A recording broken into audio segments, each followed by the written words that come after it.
नमस्कार पद्मास कर्नर माने मोर जो छोट परिवारटी आपण मानकु बहुत बहुत स्वागत करुच्ची।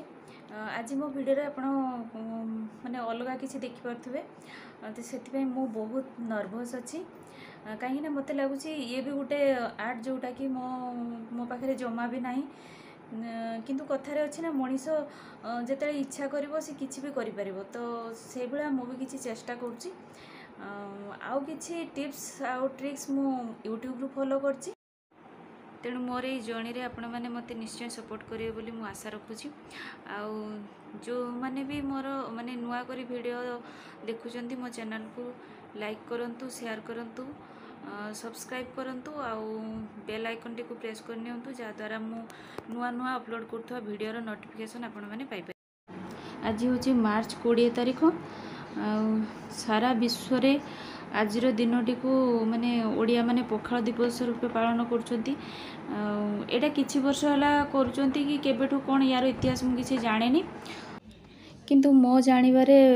हमरो भात जेबे अधिक हुए बा बळी पड़े ताको आमे पानी ढाली पखाल कर दू तापरे नेक्स्ट दिन नहले से दिन राति रे भी खाइ थाउ किंतु आजिकल प्राय लोकंकर ठंडा समस्या जेहेतु रोची तेणु राति रे किए खाउथले नहले नाई तो जहाँ भी हो आम ओडिशार ये पारंपरिक पखाल सहित विभिन्न प्रकार व्यंजन एवं बड़ बड़ होटेल रे खाइबा को मिलूची आपण चाहिले जाइकी होटेल रे खाइ परिबे। मोर भी सेमती आग दिन टिके माने अल्प भात टिके माने बळी पड़थिला तेणु पखाल दिवस पालिबा उद्देश्य रे नुह संडे थिला तेणु भाविली जे टिके पखाल खाइबा सेति पई तापाई मु किछि माने बीन्स आउ आलू भजा करची आउ बाईगण जेहेतु